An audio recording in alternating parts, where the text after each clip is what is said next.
নমস্কাৰ Ramana classes YouTube চেনেললৈ তোমালোকক স্বাগতম জনাইছোঁ।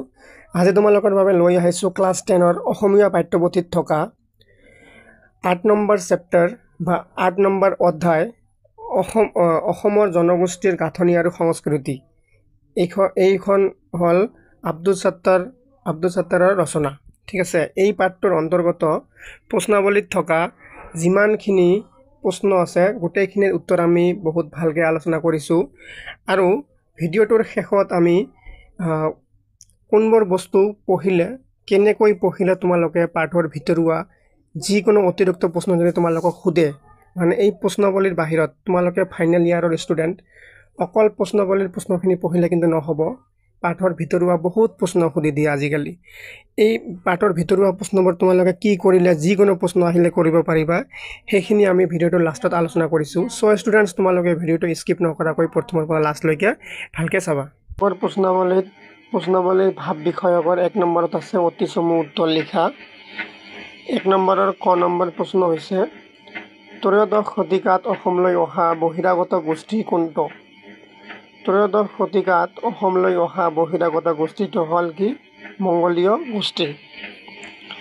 তাৰপিছত আছে তোমালোকৰ খ নম্বৰ প্ৰশ্ন প্ৰাচীন কালৰে পৰা অসম দেশ কিহৰ বাবে প্ৰসিদ্ধ আছিল? উত্তৰ হ'ব প্ৰাচীন কালৰে পৰা অসম দেশ যাদু মন্ত্ৰ আৰু ঐন্দ্ৰজালিক বিদ্যাৰ বাবে প্ৰসিদ্ধ আছিল।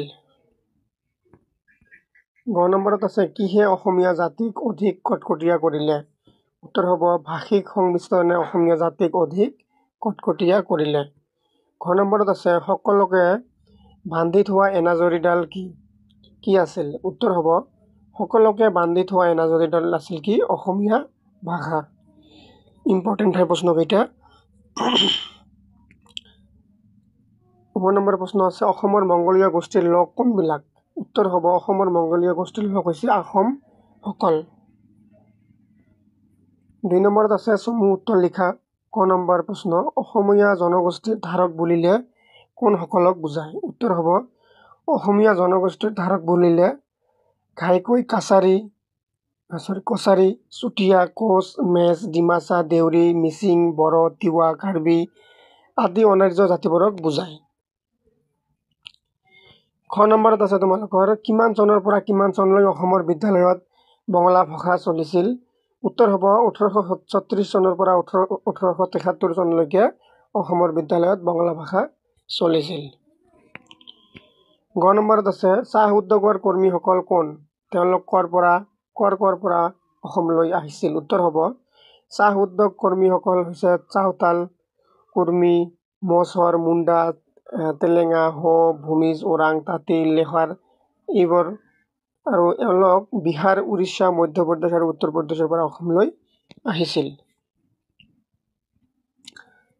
ঘ নম্বৰত আছে তোমালোকৰ পাঠটিত থকা খাদ্যবস্তুৰ এখন তালিকা প্ৰস্তুত কৰা। উত্তৰ হ'ব পাঠটিত থকা খাদ্যবস্তুসমূহ হ'ল পৰাঠা, পোলাও, কুৰ্মা, কোপ্তা, কেক, বিস্কুট, ৰুটি, ৰসগোল্লা, লালমোহন, চিংৰা, লুচি, পুৰি, ডোচা, চাম্বাৰ, ইডলি আদি। 3 নম্বৰ আছে তোমালোকৰ অসমৰ পুৰণি সাহিত্যৰ সমলবোৰ কি? 5 ষ্টাৰ ৰেটিঙৰ কুৱেশ্যন, ভেৰি ইম্পৰ্টেণ্ট হয় কিন্তু এইটো।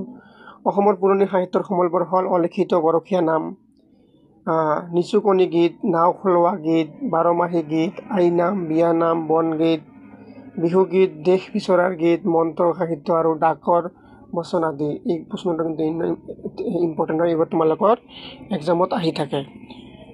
4 নম্বৰত আছে তোমালোকৰ অসমৰ বৈচিত্ৰ্যপূৰ্ণ জনগোষ্ঠীৰ গাঁথনিতে অসমীয়া সংস্কৃতিৰ বৈশিষ্ট্য ৰক্ষা পৰিছে। কথাষাৰৰ গুৰুত্ব ব্যাখ্যা কৰি অসমৰ জনগোষ্ঠীৰ বৈচিত্ৰ্যৰ কথা বৰ্ণনা কৰা।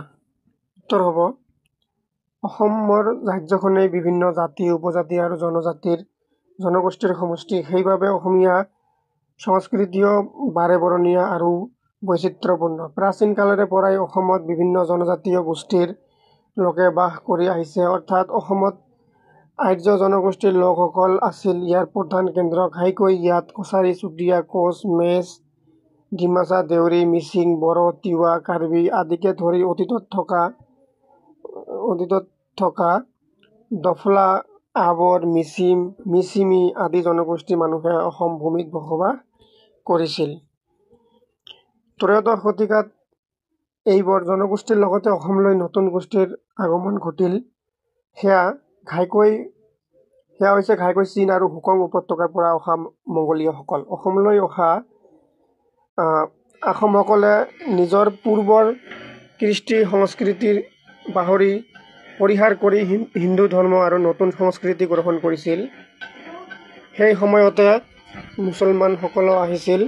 ঊনবিংশ শতিকাত ব্ৰিটিছে চাহ উদ্যোগ প্ৰতিষ্ঠা কৰিবলৈ অসমলৈ চাওতাল, কুৰ্মী, মছৰ, মুণ্ডা, তেলেঙা, হো, ভূমিজ, ওৰাং, তাঁতী, লোহাৰ আদি লোকসকল ভাৰতবৰ্ষৰ বিভিন্ন প্ৰান্তৰ পৰা আহি জাতিসমূহ এটা সময়ত আকৌ আৰ্য অনাৰ্য সংস্কৃতিহে বেছি গুৰুত্বপূৰ্ণ হৈ উঠিছিল। এই দেশলৈ আহোম মুছলমানসকলকে ধৰি বিভিন্ন জনগোষ্ঠীৰ লোক আছিল। পুৰণি কালত অসমত থলুৱা বাসিন্দাসকলৰ ভিতৰত কছাৰী, চুতীয়া, কোচ, বড়ো আদিয়ে নিৰ্বিবাদে সকলোকে গ্ৰহণ কৰিছিল। তেওঁলোকে নিজ নিজ ধৰ্ম আচৰণ কৰি নিজ সংস্কৃতি ৰক্ষা কৰিবলৈ ধৰিলে। সেই সময়ছোৱাত বাহিৰৰ পৰা অহা মানুহবোৰ যি ঠাইৰ পৰা মূলতে আহিছিল সেই ঠাইৰ লগত সম্বন্ধ ছেদ কৰি এই দেশৰ ভাষা সংস্কৃতি গ্ৰহণ কৰিবলৈ ল'লে। এয়াই হ'ল এটা সংস্কৃতি সম্পন্ন জাতিৰ আন এটা সংস্কৃতি সম্পন্ন জাতিৰ লগত জাহ যোৱা ব্যৱস্থা। 5 নম্বৰত আছে তোমালোকৰ বিশেষ এটা ঔদ্যোগিক আবেষ্টনীৰ মাজত বসবাস কৰিবলৈ লোৱা কাৰণেও থলুৱা সংস্কৃতিৰ পৰা আঁতৰিও পৰিল। ইয়াত কি ঔদ্যোগিক আবেষ্টনীৰ কথা উল্লেখ কৰিছে আৰু কোনে কিহৰ বাবে আঁতৰি পৰাৰ কথা কৈছে পাঠৰ আলমত বিচাৰ কৰা। উত্তৰ হ'ব, ইয়াত ঔদ্যোগিক আবেষ্টনী মানে ব্ৰিটিছসকলে অসমত চাহ উদ্যোগ আৰু তাৰ সৈতে জড়িত চাহ জনগোষ্ঠীৰ লোকৰ কথা কোৱা হৈছে। অসমত চাহ উদ্যোগ প্ৰতিষ্ঠা হোৱাৰ লগে লগে নতুন এদল ব্ৰিটিয়াল আহি অসম দেশত বসবাস কৰিবলৈ ল'লে। এই উদ্যোগত কাম কৰিবৰ বাবে বিহাৰ, উৰিষ্যা, মধ্যপ্ৰদেশ আৰু উত্তৰ প্ৰদেশৰ আদি বিভিন্ন অঞ্চলৰ পৰা অসমলৈ আহিছিল।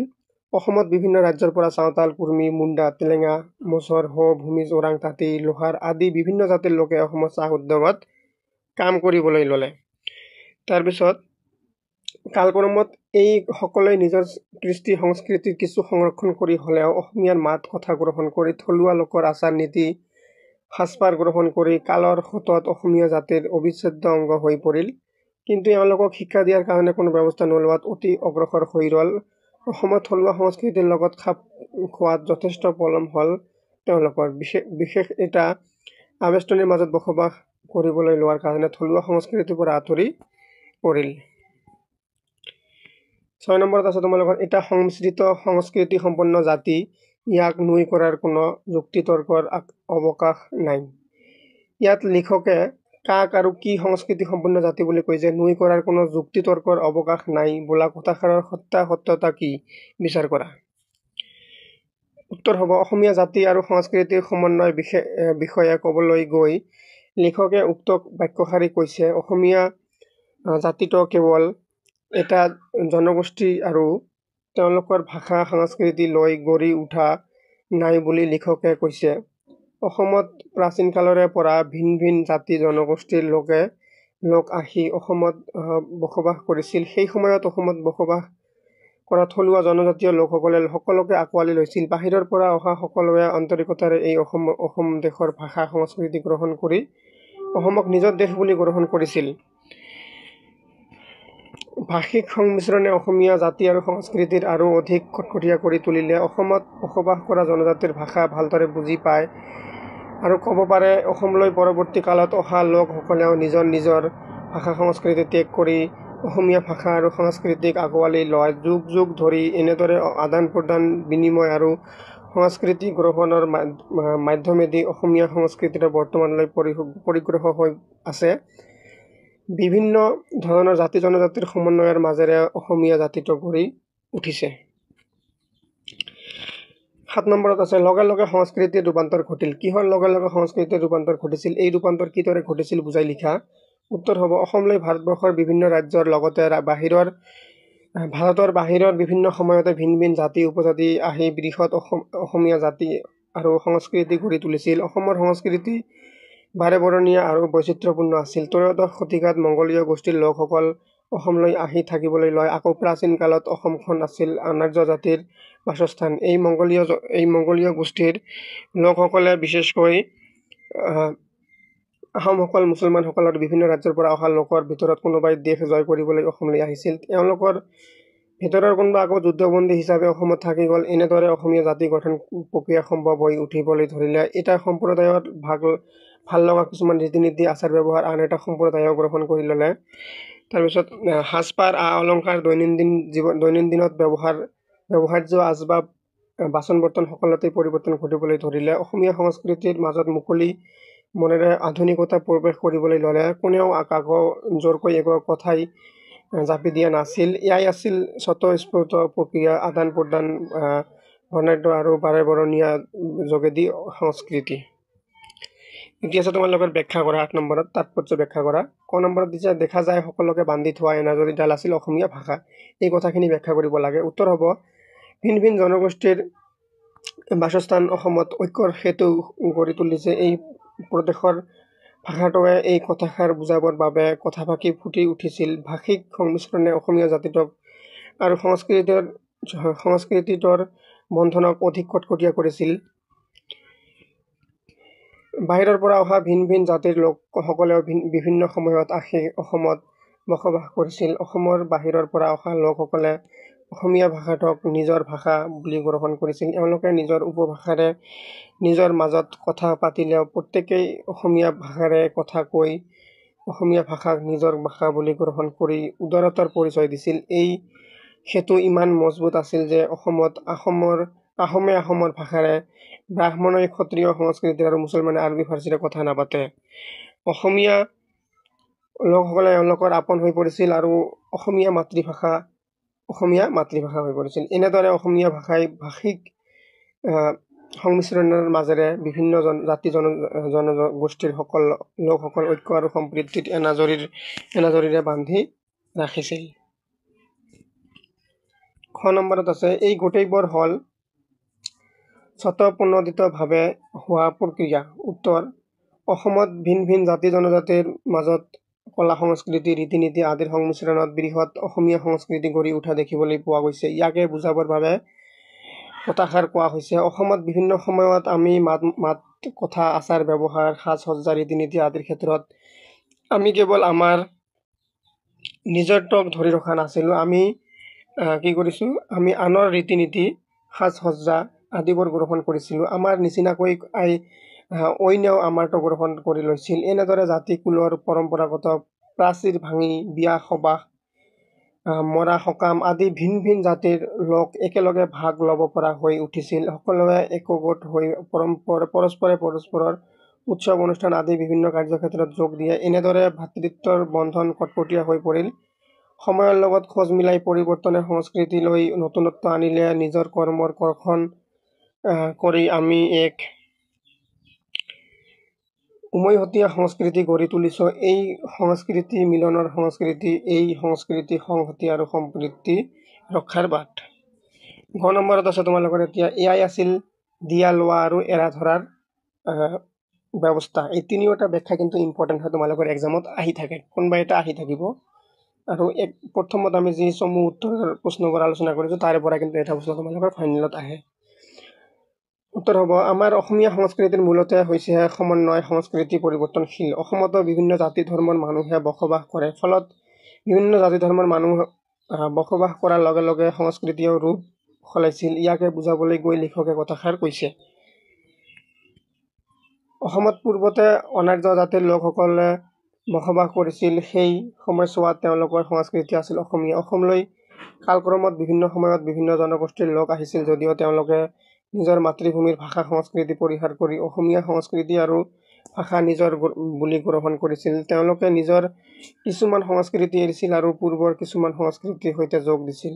সেয়া হ'ল সকলোৱে মিলি অসমীয়া ভাষাটো গ্ৰহণ কৰি ল'লে। সকলোৱে নিজৰ লগত লৈ অহাবোৰক ধৰি নাথাকি ভাষা সংস্কৃতি আঁকোৱালি লোৱাৰ লগতে পৰস্পৰৰ ৰীতি নীতি আচাৰ ব্যৱহাৰ, সাজ সজ্জা, ৰন্ধন প্ৰকৰণ আদিও গ্ৰহণ কৰি ল'লে। কোনেও কাকো জোৰকৈ একো জাপি দিয়া নাছিল। ফলত গঢ়ি উঠিল এটা সংমিশ্ৰণ সংস্কৃতি। এই সংমিশ্ৰিত সংস্কৃতি হৈছে অসমীয়া সংস্কৃতি। এনেদৰে ভিন্ন সম্প্ৰদায়ৰ মাজৰ সমন্বয় সাধন হৈ বাৰেবৰণীয়া অসমীয়া সংস্কৃতি গঢ়ি উঠিল। আদৰ্শৰ সংস্কৃতি। এনে সংস্কৃতি গঢ়িবলৈ প্ৰত্যেক সম্প্ৰদায়ে ধৰা এৰাৰ নীতি পালন কৰিছিল। এতিয়া আছে তোমালোকৰ প্ৰশ্নাৱলীত ভাষা বিষয়ক। 1 নম্বৰত আছে সন্ধি ভাঙা। সংস্কৃতি, জলাঞ্জলি আৰু স্বাধীন। সংস্কৃতি সন্ধি ভাঙিলে কি হ'ব? সমযোগ কৃতি সংস্কৃতি। তাৰপিছতে জলাঞ্জলি, জলযোগ অঞ্জলি জলাঞ্জলি স্বাধীন, স্বযোগ অধীন স্বাধীন।